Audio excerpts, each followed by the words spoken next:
Welcome back to another episode of In Depth. My name is Luke Hardacre, and I'm a surf coach at Ombi. If you're new to Ombi, we take a look at surfing from the perspective of ocean, mind, body, and equipment.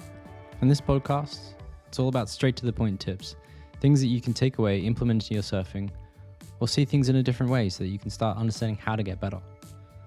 And this week, I want to talk to you about the easiest way to improve, and that sometimes it doesn't have to be so complicated. So we can go it at this way that just kind of feels like you're walking through a bed of coals and everything's difficult.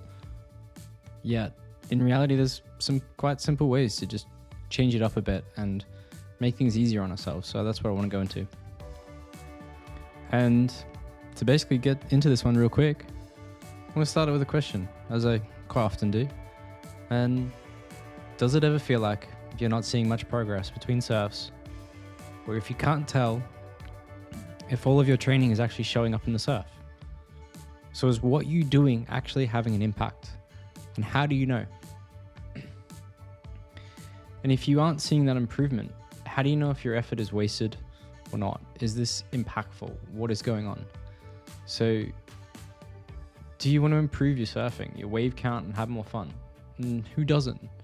We're all trying to improve our surfing. We want better technique, style, and confidence. We want to catch waves easily and feel like we're getting the good waves each time we surf. We want to have fun with our friends. That's so much of surfing is just enjoying it with other people. And also, weirdly, which is for a lot of people, they won't be aware of this, but not being laughed at by their friends. They want to feel good in front of other people. So surfing should be all about having fun, regardless of what the waves are doing or if there's a better surfer in the water. You don't have to be the best to have more fun as a surfer. So this week's episode, I'm going to break this down. I'm going to give you some techniques, some tools, and I'm also going to explain it from a couple different viewpoints that can help you understand how other surfers are doing this. But I'm going to get back into some examples this week. So explaining the differences between the two different ways about how you're making your surfing complicated, but you're not realizing it. And that's the heart of Ombi. It's all about simplifying your surfing, making things easier, making it fun, and achieving something, doing something new, and getting there. So I want to give you some of the best surf coaching advice I can think of. And that's, I'm going to explain the best way you can improve your surfing step by step so you can see a difference in every surf and help take your surfing to the next level. It's going to work regardless of your ability, how often you surf.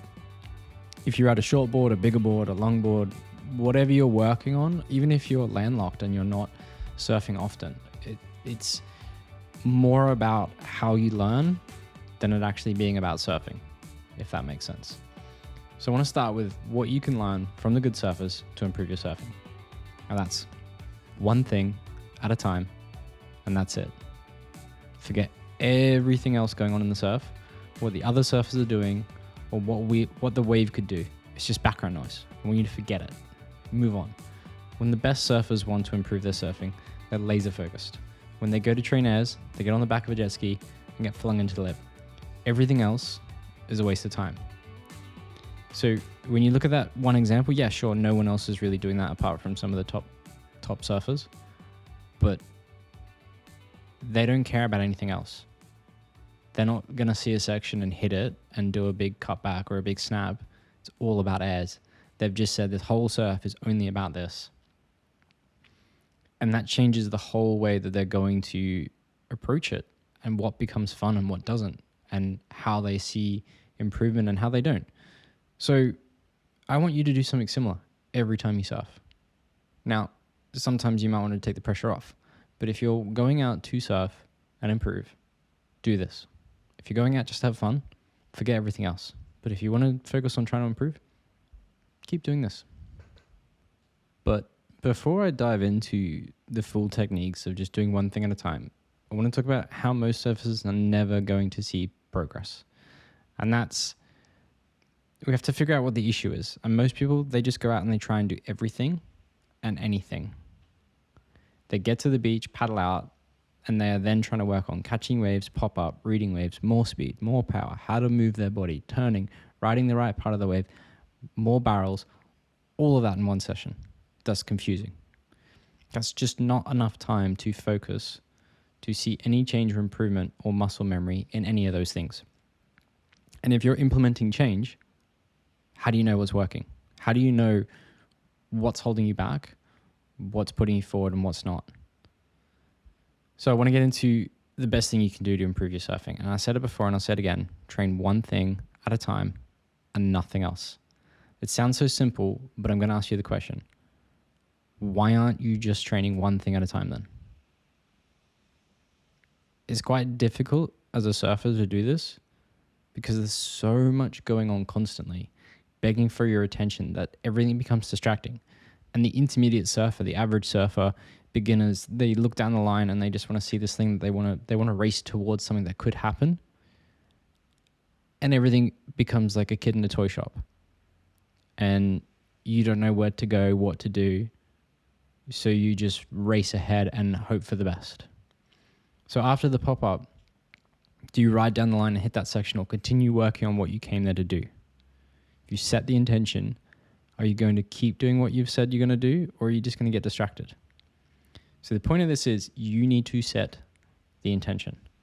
So for what I mean, the next surf, I want you to try setting one intention, one aspect of your surfing for you to focus on. Nothing else, forget the rest. So I'm going to go through a couple examples of how this actually works. So when you set the intention, let's give an example of how to improve your bottom turn. You could work on the whole maneuver, but I prefer to teach surfers to break it out into elements that you can actually train. So this is how I would teach someone to work on their bottom turn. And if you're developing your bottom turn, so much comes into the setup, which is placement, where you are in that wave, how you take off. I'm going to just exclude that stuff to not complicate it, but saying that you're in the right spot, you're in the power zone, where you need to be. You would then be always looking where you're going. You're looking up the lip, not across the wave.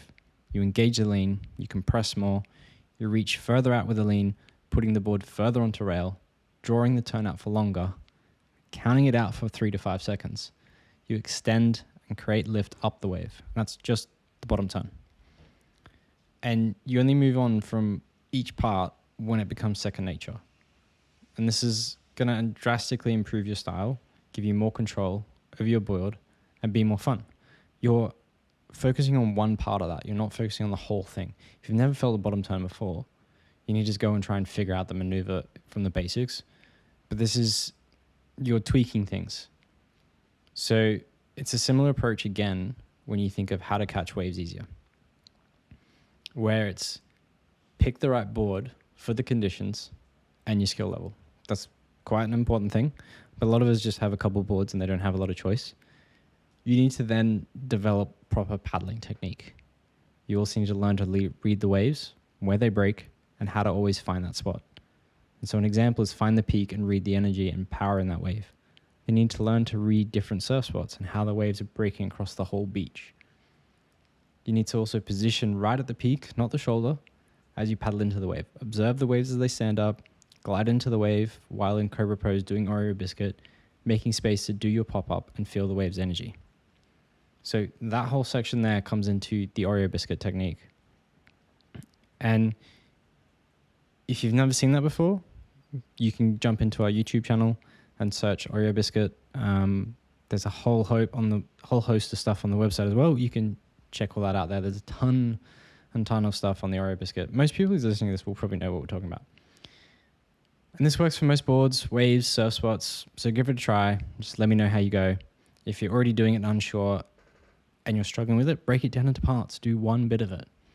So there's a hidden benefit of this, and that breaking these things down into little bits, and it comes back to that progression-based podcast episode I did a while ago, and that's the goal is for you to create small wins for each surf. You can see that you're improving small aspects of a maneuver that are eventually going to link together, and that's going to create major changes in your surfing ability. You can easily gauge how you're going, and it's obvious. You're either doing it or you're not. If you work on the whole maneuver and so many other different things, how do you gauge progress? How do you know you're feeling it? How do you know you're getting it? You don't, because you're working on, am I in the right spot? Am I leaning enough? Am I going down the line, or should I be going nose to the beach? Am I doing this? Am I doing that?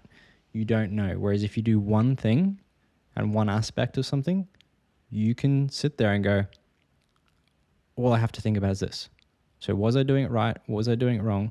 How did it feel?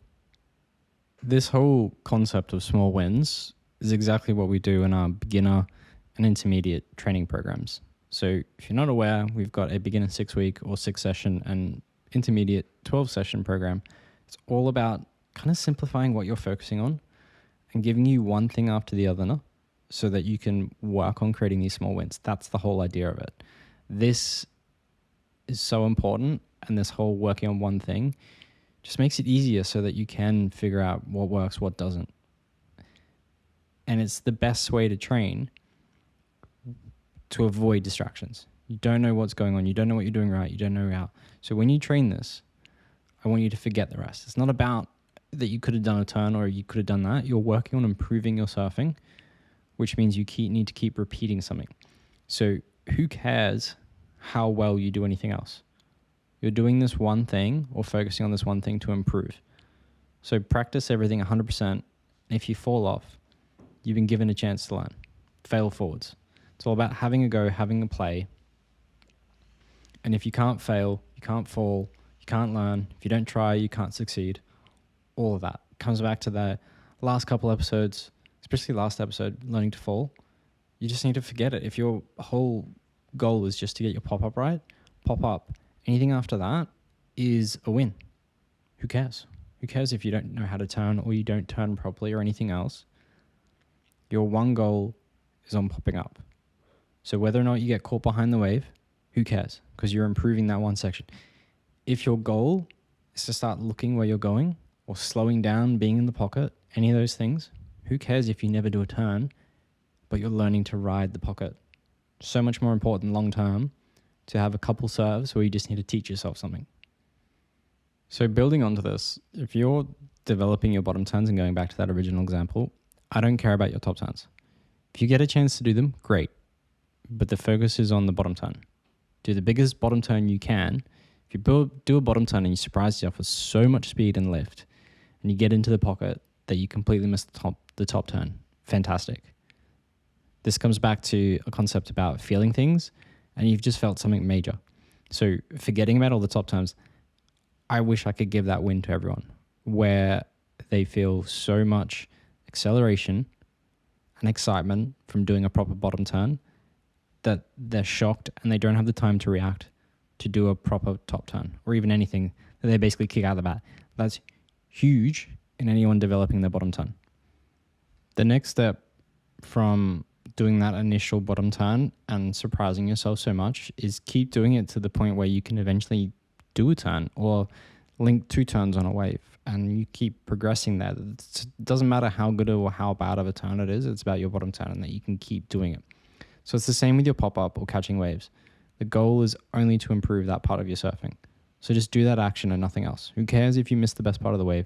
It's better than feeling like a part of your surfing is holding you back. If you do what you were training well, don't tick the box and move on. Do it again and again and again. Do it on the next wave and do it until it becomes muscle memory and second nature.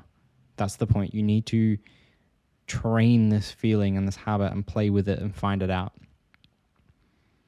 Now, for most people, they're going to be listening to this and think, like, I want to do a couple things. So one thing at a time might be a bit too slow for you. If you want to improve your surfing faster than one thing at a time, there's a key aspect to this. You need to pick opposing areas of your surfing to train. Do not train multiple things within the same part of your surfing. I'm going to go through a couple examples for this. So in an example of training a couple of things at once, you could train these 3 things that happen at different times in your surfing, which is positioning and identifying where to catch the wave, which we call it at OMB, the bus stop, your bottom turn, or anything else while riding a wave, and your paddling technique.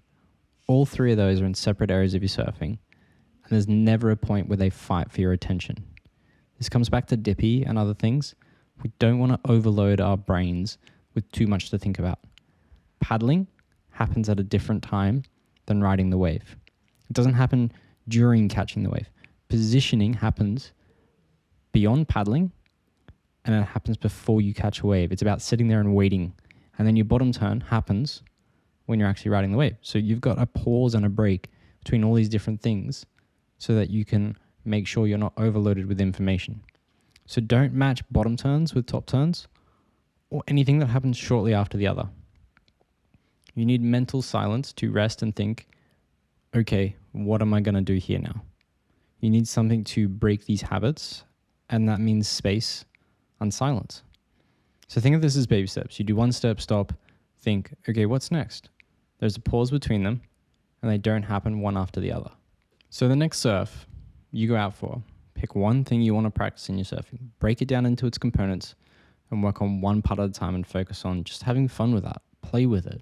Figure it out. Try and find the feeling. Try and work on it. If you want to go faster, do the same, but find non-opposing areas. Find things that don't happen after each other or at the same time. Train something that happens when riding the wave and something before that. Don't match something that happens when you catch a wave and while riding it, they're just too close.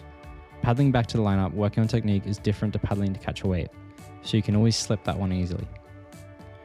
I wanted to make a note about style to kind of wrap this up before I get to the summary, and it's an odd one to practice in the surf, as it's involved in everything that we do as a surfer. Most people don't know how to train style.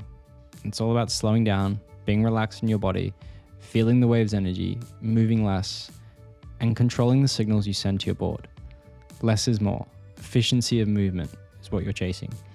It's a little bit different. I would keep this just to technique. So in summary, if you want to improve your surfing, don't try and do everything. Set a goal. This is just like normal life things. It's not strictly surfing. It's just find something you can work on and actually measure that and find a way to see change. So when you do something, whether you fail or succeed, you can finish the wave and go, how did that feel? What happened? Was that good? Was that bad? How is that helping me get to where I want to be? What do I need to change? It's all about trying to understand this process. And if you're doing that for 10 different things, you just can't really work on it. Whereas like using paddling out as an example, there's nothing else going on. You can play around with your position on your board. You can play around with your surfing or your paddling technique and how that feels and how much speed you get. You've got this opportunity to get instant feedback. And when we're on a wave, there's so much distraction. Who cares what happens? Who cares about missing parts of a wave? You know, I preach things like, oh, hit the end section on a closeout and things like that. But if you're working on something, I'm like, why didn't you hit the closeout? And you're like, oh, well, I was focusing on just being in the moment and sitting in the pocket. I'd be like, oh yeah, that's fantastic. I'm glad you did that. It's so much more important than just trying to maximize every little thing. So go out there, pick something, forget about the rest, fail forwards, have a go. If you can't fail, you can't learn. If you don't try, you don't succeed.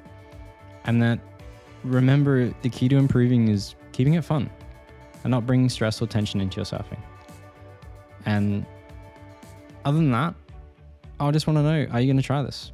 What are you going to work on? Have you been doing this? Let me know how it goes. You can always get in touch by emailing us at info@ombi.co. And as I said during this episode, with the structured training programs, the beginner and the intermediate programs, we also have the monthly subscription now, which is our insider subscription, which includes monthly training every month. And all three of those include some feedback loops at the end of every month. And right now, at the time of this episode coming out, it'll be the second last day of March. So we've had a sale on for those with up to 30% off on the website. So you've only got maybe 24 hours by the time you're hearing this. So if you don't want to miss out, they're there on the website. You can just head to ombi.co and you'll see a big sale button as soon as you open the page. Next week, I'm actually going to bring you a little treat. Clay and I have been stuck in isolation for a little while together due to COVID. So we're going to have a episode together. I will keep the title secret for now, but one that you'll enjoy. So next week, you'll see me and Clay. So until then, I'll see you next time.